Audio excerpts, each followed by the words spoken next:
Halo semua, perkenalkan nama saya Nikita Cherly Yunita dari kelas MPI 4B2 dengan NIM 19030271. Saya akan menjelaskan bagaimana cara untuk melakukan uji ANOVA dan juga uji regresi. Yang pertama-tama kami akan melakukan uji ANOVA terlebih dahulu dengan metodologi ANOVA sama dengan dan tidak sama dengan.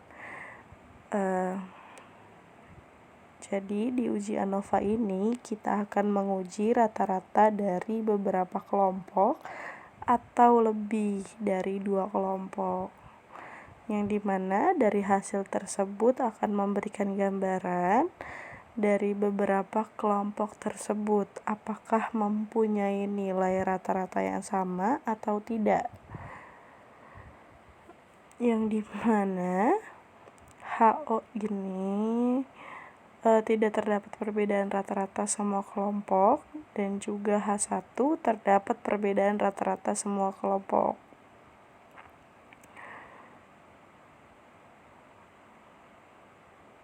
Selanjutnya kita akan masuk ke data uji ANOVA ini, yang dimana data tersebut mengatakan bahwa tingkat ketertarikan terhadap produk sabun muka skala 1 sampai dengan 10.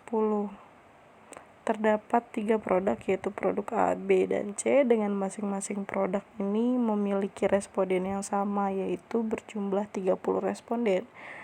Mari kita copy produk dan responnya ke aplikasi SPSS. Setelah dipindahkan atau di copy paste, kita masuk ke data view untuk mengubah namanya.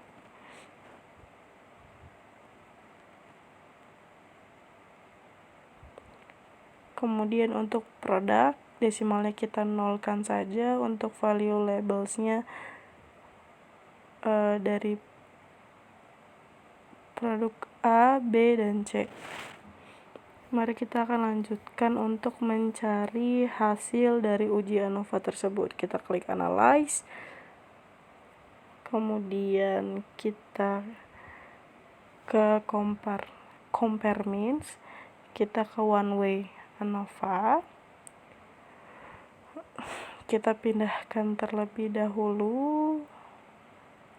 Untuk produk kita pindahkan ke faktor, untuk respon kita pindahkan ke dependent list. Kita klik opsional, kita centang kedua bagian tersebut, kemudian kita klik continue dan OK. Maka hasilnya akan menjadi berikut ini. Hasil dari uji ANOVA tersebut terdapat beberapa bagian, salah satunya bagian deskriptif rata-rata dari produk A, B, dan C, serta rata-rata total dari 3 produk tersebut, yaitu dengan jumlah 6,2889, dengan jumlah total responden yaitu 90 responden, dan ini terdapat tabel ANOVA-nya dengan jumlah F 97,788.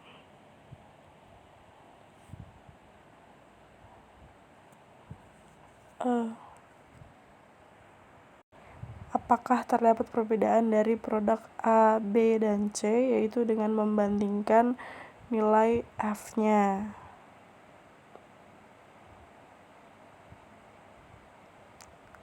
Di sini kita akan membandingkan nilai F hitung ini dengan tabel dengan mengikuti DF-nya, yaitu ada 2, dan juga untuk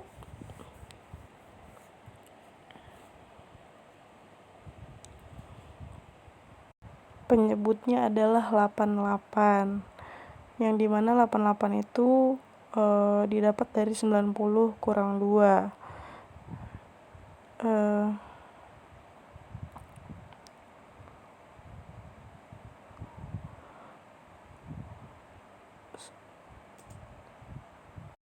Untuk titik presentasi distribusi distribusi F-nya untuk probabilitas bernilai 0,05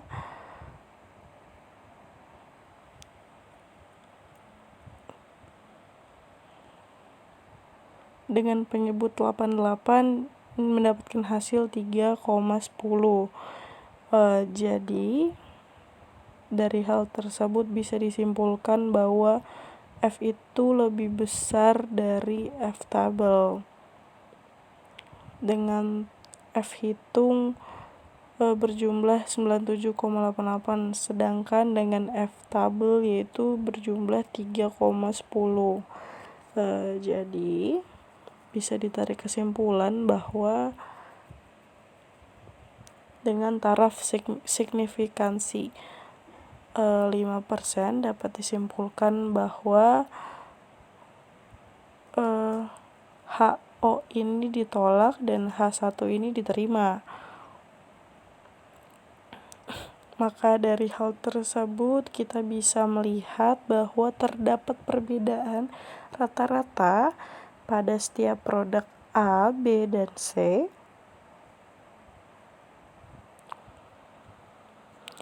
Selanjutnya kita akan masuk kepada uji regresi.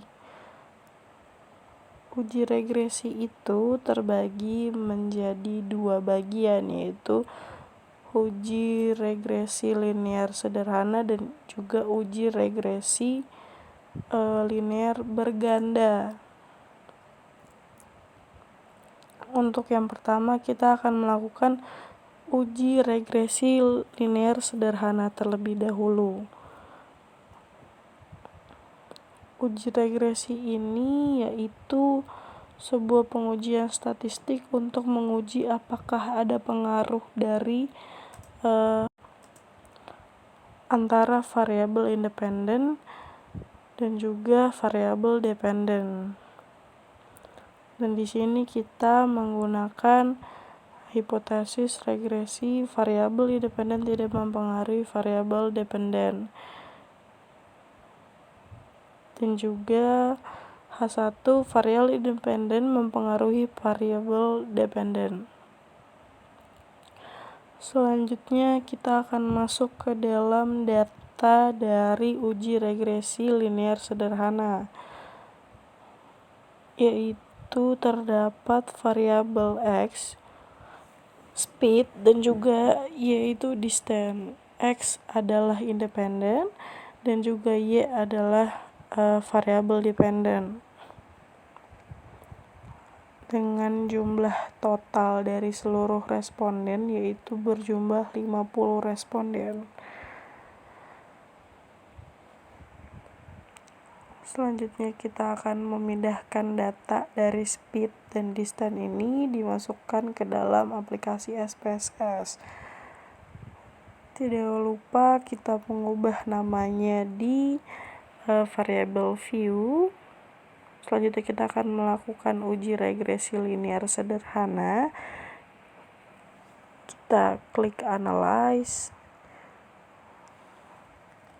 kemudian kita ke compare means, ke regression, kita ke linear,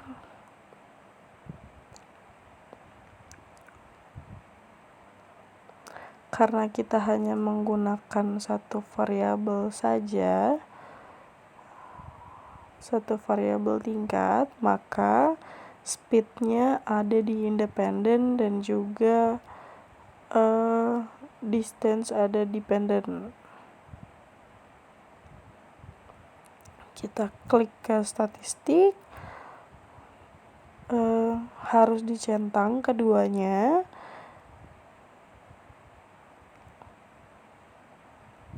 Levelsnya 95%, model fitnya kita centang, kita klik OK, maka akan ada hasilnya seperti ini. Ini merupakan hasil dari uji regresi sederhana. Kita akan lanjut ke dalam data yang ada di Word.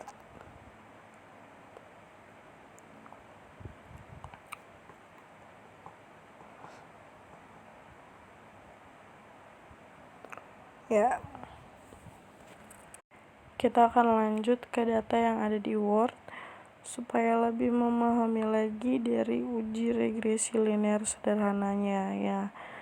Pada analisis model regresi linear sederhana, kita harus melihat dari model regresi linear sederhananya, yang dimana dengan rumus Y sama dengan A plus BX. A merupakan hasil dari koefisien dengan hasil minus 17,631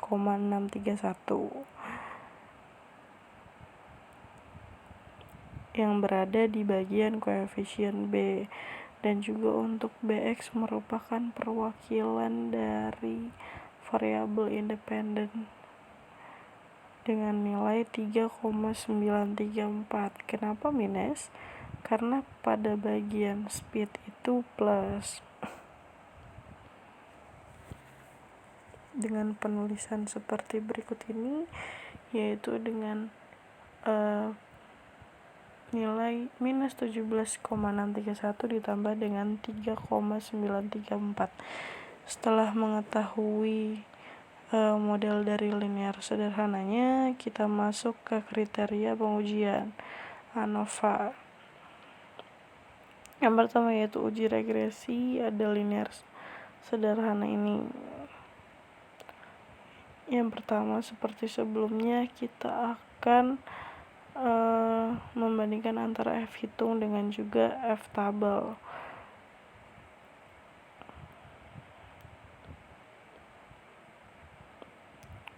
Kita bisa langsung lihat yang penyebutnya 49 dengan DF1 angkanya adalah 4,0,4. Maka dapat dilihat bahwa F hitungnya dengan jumlah tersebut lebih besar daripada F tabel. Jadi bisa disimpulkan bahwa dengan menggunakan taraf signifikan 5%, hasil yang didapat bahwa HO ini ditolak, H1 diterima.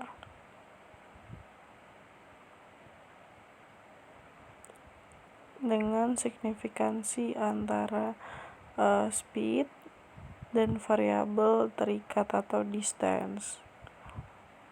Kemudian masuk ke koefisien determinasi ini dengan model summary, yang dimana yaitu untuk melihat seberapa besar si X menyumbang untuk Y. X ini speed dan Y adalah distance. Jadi nilai R² ini adalah 0,652, yang artinya variabel X ini ternyata hanya memberikan dan 30%-nya dipengaruhi oleh faktor lainnya. Selanjutnya akan dilanjutkan dengan uji regresi linear berganda.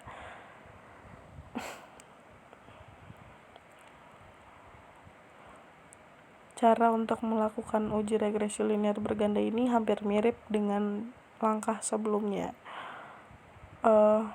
Pada regresi linear berganda ini terdapat 2 atau lebih variabel bebas. Sebelum masuk ke dalam rumus ini, mari kita masuk ke dalam data yang ada di Excel. Terdiri dari YouTube, Facebook, newspaper, sama sales. Yang dimana di sini ya kita akan menganalisis bagaimana pengaruh iklan YouTube, Facebook, newspaper, atau sales pada penjualan, atau apa yang mempengaruhi variabel independen kepada dependen. Selanjutnya kita copy semuanya berdasarkan jumlah respondennya. Setelah itu kita pindahkan ke SPSS. Di sini kita akan pindahkan dan juga sudah diubah namanya melalui data view. Selanjutnya kita klik analyze, kita ke regression, kita ke linear,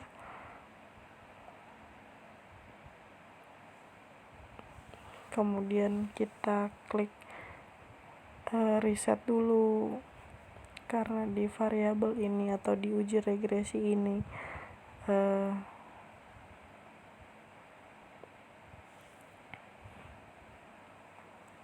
terdapat hanya satu variabel terikat aja dan juga memiliki 3 variabel bebas untuk konteks dalam kasus tersebut, yang dimana untuk variabel dependen ini adalah sales,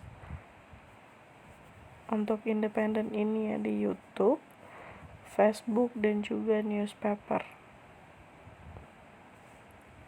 Kita ke statistik, kita klik confidence dengan level 95, kita klik continue, kemudian OK. Kemudian akan terdapat hasil seperti ini, dan saya sudah memindahkan hasilnya ke Word supaya lebih gampang untuk mencerna. Setelah kita pindahkan dari SPSS ke dalam Word, di sini yang pertama yaitu analisis uji regresi linear berganda, yaitu ada model regresi linear berganda dengan rumus YBO plus B1X1 dengan nilai di bawah yaitu dari konstan atau dari dependen dengan YouTube, Facebook, dan juga newspaper merupakan hasil dari variabel independen dengan nilai seperti berikut ini: 0,007x1 untuk YouTube dan juga newspaper.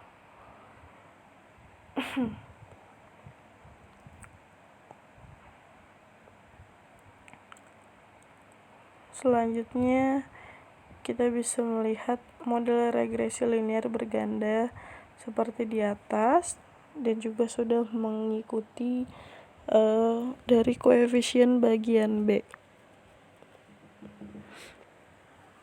yang terdapat dari variabel independen dan juga dependen. Dilanjut pada kriteria pengujian. Setelah selesai kita menganalisa model regresi linear berganda, lanjut kepada kriteria pengujian, yang dimana di sini kita bisa melihat,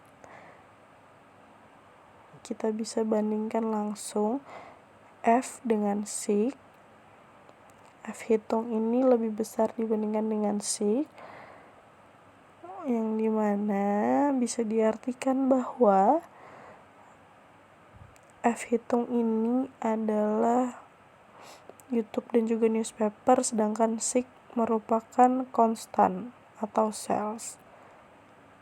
Bisa diartikan bahwa YouTube, Facebook, dan juga newspaper berpengaruh signifikan kepada sales. Dan dilanjut kepada kita bisa melihat koefisien satu persatu dari 3 variabel tadi, apakah seluruhnya itu memiliki hasil yang signifikan atau tidak. Kita bisa dilihat bahwa yang pertama yaitu ada YouTube dengan poin 1300 dan sig 0,195, maka bisa disimpulkan bahwa YouTube berpengaruh kepada sales. Sementara Facebook dan juga newspaper di bawah nilai dari Bisa disimpulkan bahwa Facebook dan juga newspaper tidak berpengaruh besar terhadap sales. Selanjutnya yaitu koefisien determinasi. Di sini pada model summary-nya yang dimana bisa melihat seberapa besar dari nilai X menyumbang untuk nilai Y. Tidak jauh berbeda seperti yang sebelumnya yang dimana